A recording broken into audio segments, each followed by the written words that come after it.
5 seconds to go.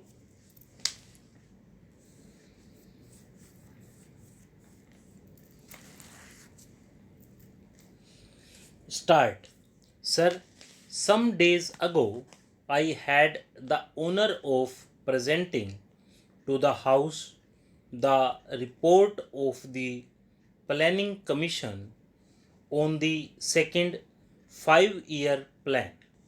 I presume that many members have read it since then, either fully or in parts. I have now the honor to move the following resolution. This House records its general approval of the principles, objectives, and programs of development contained in the second 5-year plan as prepared by the Planning Commission. Those honorable members who have read this report have probably not found it very light reading. A report of this type can hardly be termed light reading, although I believe there are many parts of it which are exciting reading. Few of us can say that we agree with every single word in this report and with every single proposal. A report of this type is the product of the labor of a great many persons, not only members of the Planning Commission, but a vast number of other people who have been consulted. Among them are experts of our own country and of foreign countries and others representing various interests and professions in the country. As with all joint products, there is an attempt to meet different viewpoints. I hope this House will view the report as a whole, keeping in mind the unity of approach, objectives, methods, and principles underlying it, and not so much the details. It is open, of course, to any honorable member to criticize or to make suggestions in regard to any part of the report, whether it be principles or details. But I submit that the important thing is to get hold of the main principles. I propose, therefore, to deal with the broad principles only. The subject of this report is obviously not only of the highest importance, but something that produces in me very great excitement.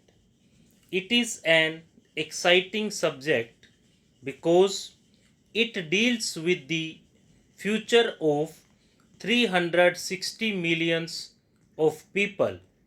To some extent, that future will affect the future of other countries and even of the rest of the world. It therefore becomes an enthralling and exciting subject. We are engaged in the shaping of the future of India. Surely there could be few subjects more exciting than this. It is therefore with a sense of the burden of history that I face this problem. It is also with a great sense of humility because, however great and however competent we may consider ourselves, we are small in relation to this mighty theme of building up our country and taking its millions of people forward during the next 5 years.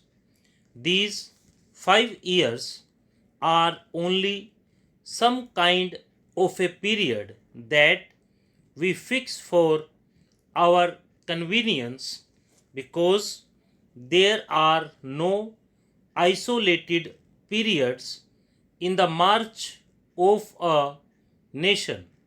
It is a continuous march. We must really think in terms of even longer periods and in terms of several 5 year plans. This is the second. Nobody thinks that at the end of the second plan we shall have been at the end of our journey. There is no journey's end when a nation is marching, living out the ultimate ends, even such a goal as we envisage the objective of a socialist pattern of society is not going to be achieved at the end of the first 5 year plan or the second. It may require 3 or 4 5 year plan periods before we can say with some confidence that we have very largely achieved it. Therefore, we must keep this large perspective in view. In planning, especially, we are apt to forget the larger perspective and lose ourselves in some particular aspect which is of importance and yet which may very well come in the way of the larger perspective. For example, take the question of regional development. We are all agreed that there should be a uniform development all over India. We are all agreed that disparities not only as between individuals in regard to income but as between the various areas in India should be removed, that there should be equality of growth and opportunity all over India. But if we start applying that principle regardless of the other objectives and perspectives, we may spoil the whole plan. We may not have very much to give to any region. Therefore, in looking at the 5 year plan, we have to think really of several 5 year plans. That is why it is becoming more and more important that we should, in addition to the period we are dealing with, have a longer perspective in view. The second 5 year plan necessarily deals with what might be called material objectives. They are very important because it is on the basis of certain material achievements that we can build other achievements. The plan deals to some extent, no doubt, with culture and like matters. Nevertheless, it confines itself chiefly to material advance. That does not mean that we attach no importance to other aspects. Stop.